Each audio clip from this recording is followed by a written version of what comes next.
Sometimes it's not the world that needs saving, it's just one person who needs someone to notice. What would you do if a single good deed cost you everything? Stick around, hit that subscribe button, and let us know in the comments section below where you're watching from and whether you'd have done the same thing. Emily Sanders didn't consider herself remarkable. Not brave, not bold, not the kind of person whose story usually makes it beyond her county line, let alone the evening news. She wore her hair pulled back into a tight ponytail more out of habit than style, and her name tag at Ruby's Diner was always crooked because the clasp was half broken and she couldn't be bothered to fix it. She was just a waitress. That's how she saw herself. Emily worked the breakfast shift, always. Not because she preferred it, but because her father, Paul, a retired Vietnam vet who walked with a slight limp, needed someone to make sure he took his meds before he forgot. They lived in a small two-bedroom house on the edge of Monroe, Tennessee, surrounded by pine trees and silence. Most of her life revolved around three things: work, home, and the short drive in between. On this particular Tuesday morning, Emily had arrived at the diner before the sun even considered rising. She was always the first one in, even before Janice Weaver, the manager whose idea of supervision was sipping decaf coffee and rereading old cookbooks she never used. Janice didn't like complications. And Emily was a complication, not by choice, but by nature. She couldn't walk past someone in need without her conscience gnawing at her. Janice saw that as a liability. Emily saw it as basic decency. She was wiping down the counter when the bell above the diner's glass door jingled. It was too early for regulars, no farmers yet. No factory men with their calloused hands and coffee orders barked before sitting. The boy looked no older than 10, thin, pale. His oversized hoodie looked like it had been dragged behind a truck. His shoelaces were uneven, and his eyes, big and dark, scanned the room like he didn't trust the walls to stay upright. He stepped in tentatively, the way someone enters a room they've only ever seen from the outside. Emily didn't hesitate. "Hey there, sweetheart," she said, her voice soft like the hush before a storm. "You cold?" He nodded. She waved him to the booth by the window. It had the best view of the outside, not that the parking lot offered much beauty, but it let the morning light in. The boy slid in, not saying a word. Janice was in the back, counting yesterday's register, or pretending to. Emily grabbed a mug and filled it with warm water, slipping a slice of lemon in from the garnish tray. Not coffee. Too much caffeine for a kid, especially one who looked like he hadn't eaten in days. She didn't ask if he had money. She didn't ask why he was alone. Some things didn't need asking. She'd brought him a plate. Scrambled eggs, toast, a slice of ham from a plate a regular had returned earlier because it was too crispy. Emily never liked waste. He didn't look up as he ate, just shoveled it down like someone might take it away. Janice came out 5 minutes later, sniffing the air like a bloodhound. "You serve someone?" Emily turned, blinking. There was some extra and tea. Janice's hand went up, the international sign for, "I'm not interested in your explanation." "You know what corporate policy is," Janice said, eyes narrowing. Emily didn't respond right away. She hated that word, corporate. Ruby's Diner had started as a local mom and pop. Ruby had passed away 2 years ago, and her son sold the place to a national chain. Now everything came laminated in rule books and branded ketchup bottles. "He's just a kid," Emily said, her voice barely audible. "Exactly," Janice snapped. "We don't serve minors alone. We don't serve anyone who can't pay. That's food safety, that's liability, and that's my neck on the line." Emily stared at the boy, who now looked smaller somehow, like her defense of him had made things worse. "I'll pay for it," Emily said. "That's not the point," Janice replied. "You're not allowed to give away food. Period. That's a fireable offense." Something inside Emily, something slow burning and exhausted from years of biting her tongue, flickered. "I did what I thought was right, and now I'm doing the same," Janice said. The conversation ended there. Janice didn't shout, she didn't throw anything, she didn't make a scene. She just walked back into the office and printed out a termination slip. Emily didn't fight it. She removed her apron slowly, folded it once, twice, and left it on the counter beside her crooked name tag. She reached into her pocket and took out $8.00, everything she had until payday, and tucked it under the plate the boy had emptied clean. Then she walked out without looking back. Emily didn't cry.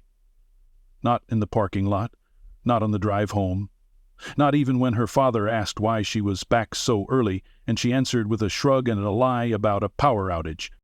But later that night, when the house was quiet and Paul had gone to sleep in his recliner, she stood by the kitchen window and stared out into the woods. She didn't regret it, not even for a second. What she didn't know, what she couldn't have known, was that someone at a nearby booth had taken a picture, a blurry snapshot of a tired waitress sliding a plate of food across the table to a child in rags. And that photo was already climbing the algorithm. The photo surfaced first on a local Facebook group, Monroe Neighbors Unite, captioned simply, "This waitress gave a homeless kid a hot meal, and then got fired for it." It struck a nerve, not just in Monroe, but in the neighboring counties too. By noon the next day, it had nearly 2,000 shares. By dinner, it hit 10,000.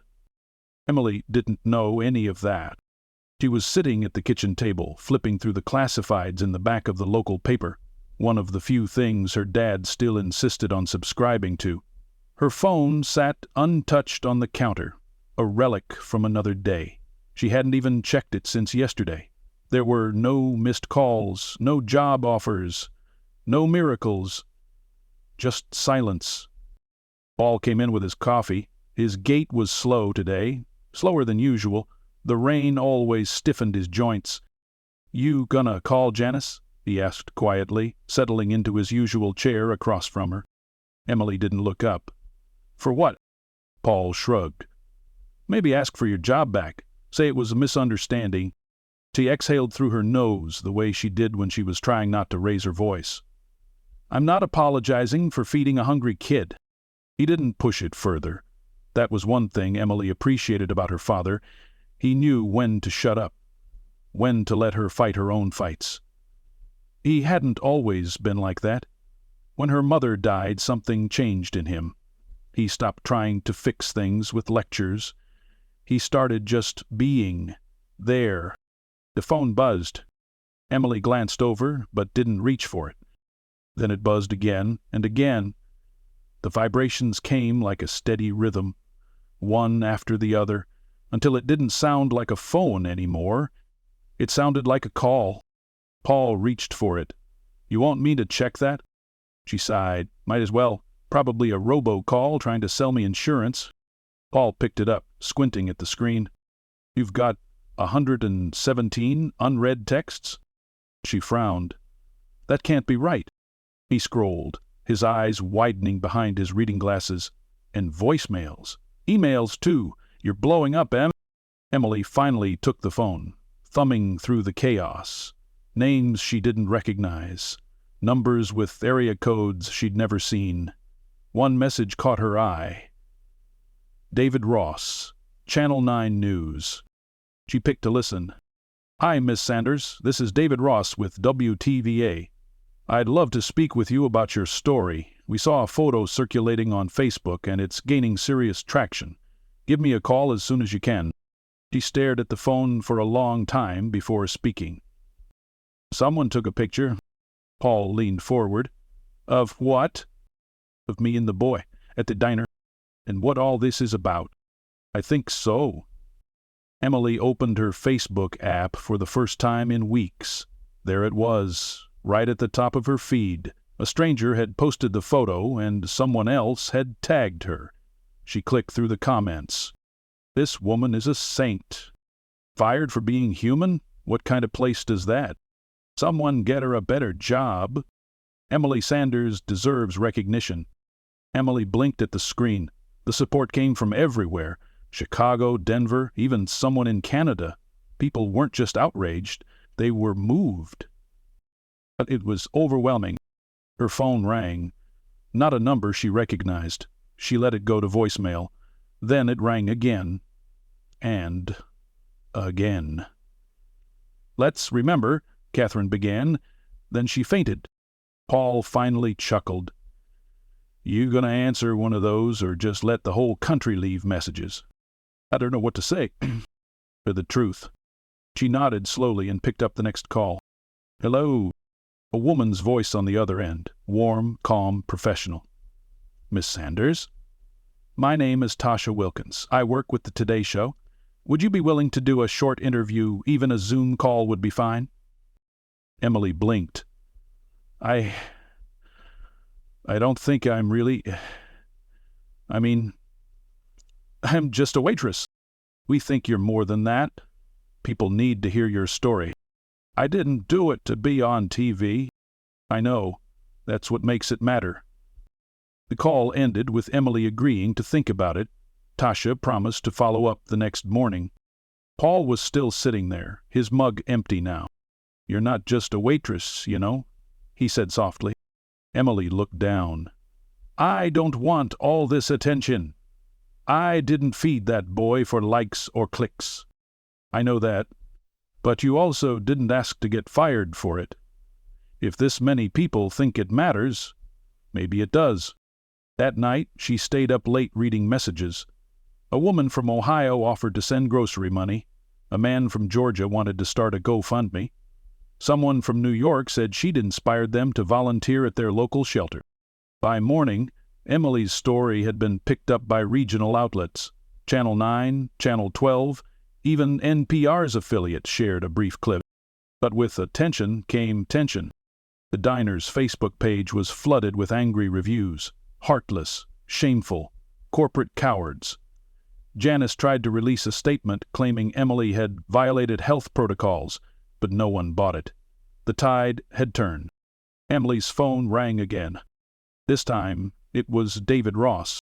"Miss Sanders, we'd love to do an on-camera interview. You don't have to talk about the diner if you don't want to. Just talk about the boy, what you felt in that moment." Emily paused. Then, "Only if we don't blur him out." "Sorry?" "The boy. If you're going to tell the story, show him too. He mattered in that moment. He still does." David was quiet for a beat, then agreed. The next day, Emily stood in front of a news camera, her voice trembling but her message clear. "I didn't feed that boy because I wanted a pat on the back. I fed him because he was hungry. Because I had food. Because I could." The footage aired that night. By dawn, it had reached the national networks. NBC, CBS, CNN, Siegfried Senzera. By midday, it reached the White House. The phone rang again the next morning. Emily ignored it. Then another call came, then another. Each time she thought the surge might be over, another wave crashed. Reporters, strangers, volunteers, teachers, and pastors. One woman offered her a job managing a food bank in Kansas. A small business in Vermont said they'd cover her rent for a year if she wanted to relocate. Someone else offered to start a nonprofit in her name. She'd become a symbol, and she hadn't even left her house since the interview aired. Paul sat at the kitchen table, eating a piece of dry toast, watching her phone buzz across the counter like a caged animal. "You can't ignore it forever," he said between bites. Emily stirred a spoon through a mug of tea she hadn't touched. "I didn't ask for this. Doesn't matter. It found you anyway." She glanced toward the window. The mailbox was stuffed again. Letters, envelopes with handwriting from all over the country. One from a middle school in Oregon, another from a senior center in South Carolina. One came with a crayon drawing of her handing a plate to the boy. Impression that one made her sit down. She picked it up carefully, the way she used to hold paper valentines in grade school. The boy in the drawing was stick-figured but smiling. Her own likeness was oversized and wearing a halo. Paul chuckled.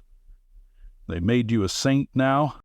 She couldn't help but laugh under her breath, but the sound felt foreign. "I'm not a saint. I just did what anybody would have done." "That's the part you keep getting wrong, Em. Most people wouldn't have." Emily took the picture and tucked it into her father's photo frame on the shelf behind the table. He didn't stop her. In fact, his eyes softened the way they did whenever he remembered her mother. The TV in the living room, left on low for background noise, suddenly caught Paul's attention. "Em," he said, setting his mug down slowly. "You might want to see this." Emily walked into the living room, wiping her hands on her jeans. On the screen was a news anchor in front of a podium with the presidential seal. She thought it was another rerun of the address from last night. Then she saw the timestamp in the corner. Live. President Elaine Monroe stood at the podium, her voice steady, her face composed. She was delivering a national address on food insecurity and community responsibility. "We've seen the statistics," Monroe said. 1 in 8 children in America go to bed hungry. And we've heard the lectures, seen the policies, heard the excuses. But every so often, someone reminds us what courage actually looks like. Emily froze. Paul muted the volume. Emily unmuted it. The president continued. "Last week, a woman in Tennessee, a waitress named Emily Sanders, was fired for doing what the rest of us should have been doing all along. She fed a hungry boy." Paul inhaled sharply. She didn't post about it. She didn't ask for credit. She didn't follow a script. She just acted with kindness. And the consequences she faced are unacceptable in any decent society. Because the truth is, feeding someone should never cost you your job. It should earn you respect. The screen shifted to a still image. The photo. Emily, bent slightly, setting a plate in front of Ben Carter, the boy in the hoodie. The camera zoomed in on her face, her eyes focused, her lips slightly parted in mid-sentence. She hadn't even realized someone was watching then. She looked exhausted, but resolute. The president wasn't finished. "Effective immediately, we're launching a new community initiative.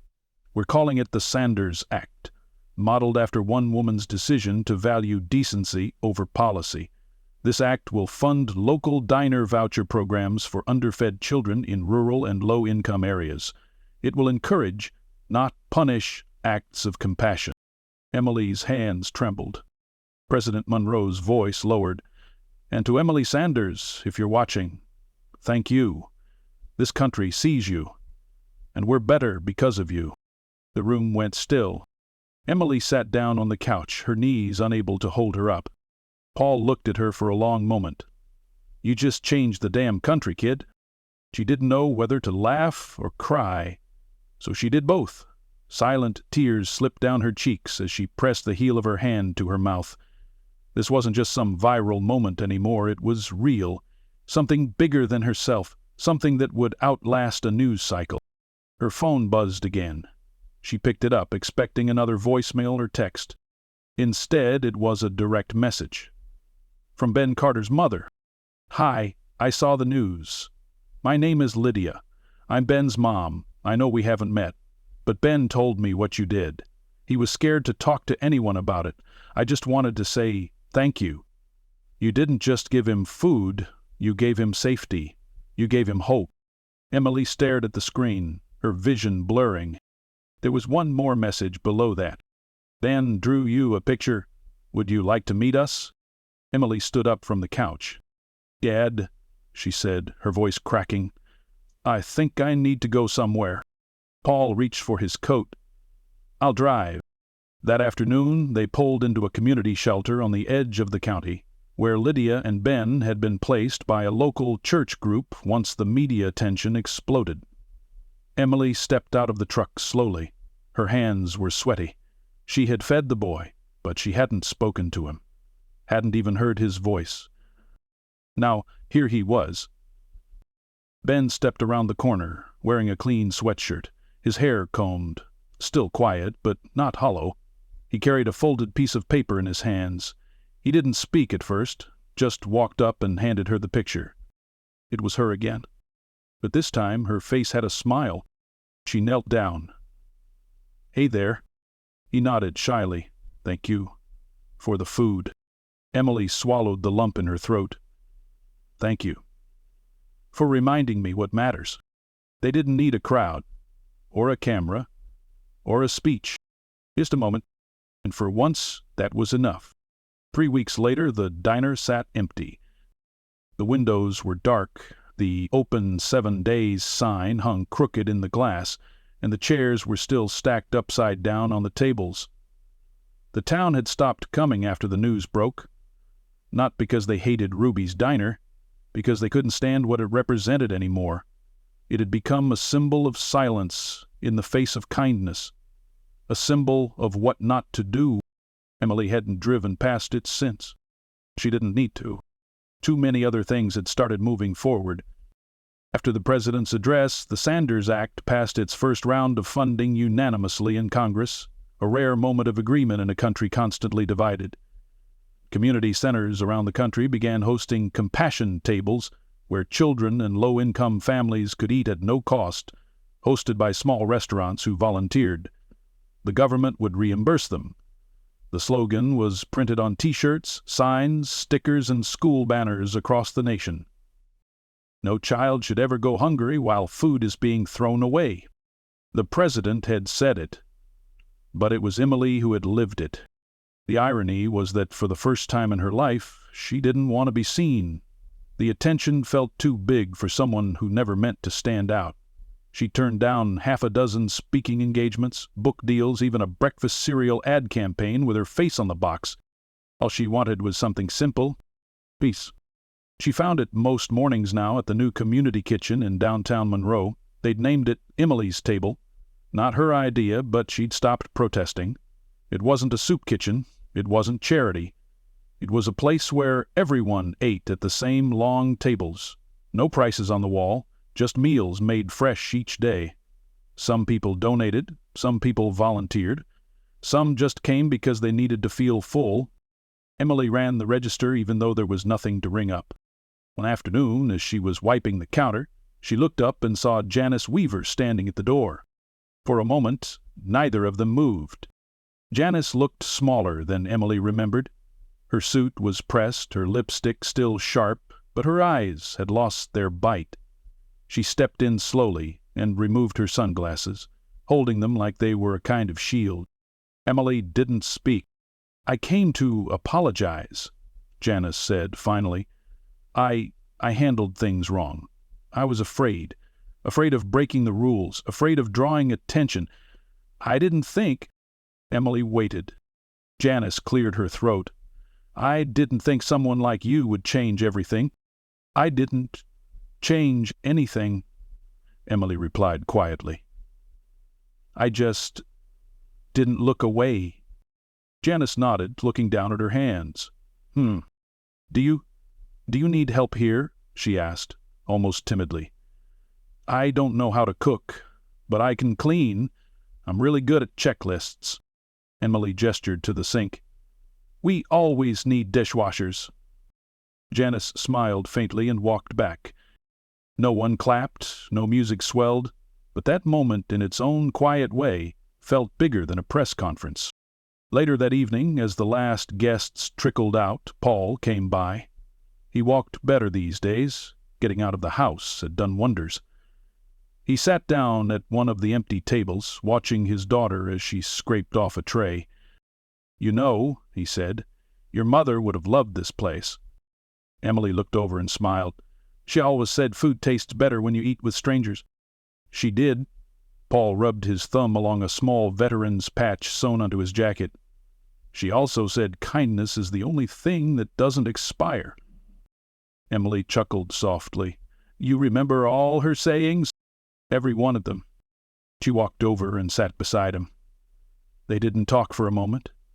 They just watched the sunlight slant across the floor, dust motes dancing in the air like a slow snowfall. Paul looked at her. "You gonna go to D.C.? Emily raised her eyebrows. "What?" "You didn't check the mail?" She shook her head. He reached into his coat pocket and slid a cream-colored envelope across the table. The presidential seal was embossed in gold on the front. He opened it slowly. "The White House formally invites Emily Sanders to attend the National Day of Service Awards ceremony, honoring her contribution to food justice and community leadership." There was a handwritten note at the bottom. "We don't just want you in the audience, we want you on the stage." Emily leaned back in her chair. "Do I have to give a speech?" Paul smirked. Only if you want to make the whole country cry again. She groaned, I don't want more cameras. Paul grew quiet. Then, softly, but there's probably some little girl out there watching, one who thinks she has to stay small, one who doesn't know yet that quiet people can change the world. Emily didn't answer, not right away. But 2 weeks later, she stood on a marble stage in Washington, D.C., wearing a simple navy dress and holding her father's hand as President Monroe pinned a medal onto her blouse. She didn't cry, but she did smile. Genuinely, for the first time in a long while. After the ceremony, Ben and his mother Lydia joined her on stage. Ben had grown taller already. He handed her another drawing, this one of her standing on a stage with people clapping below. Did I get the suit right this time? He asked shyly. Emily laughed. I think you got everything just right. She took his hand and held it tight. When they got back home to Monroe, life went on. The media eventually found someone else to spotlight. The headlines moved on to newer scandals, fresher crises. But Emily's table stayed open, the coffee always warm, the chairs always full. People came not just to eat, but to remember that simple things still mattered. And Emily? She still drove the same truck, still wore her name tag crooked, still sat with her dad in the morning and fed the cat that refused to leave their porch. But something inside her had changed. Not because the world finally noticed her, but because, for the first time, she understood that being ordinary was the most powerful thing she could ever be. And in the quiet spaces between noise and history, that was enough.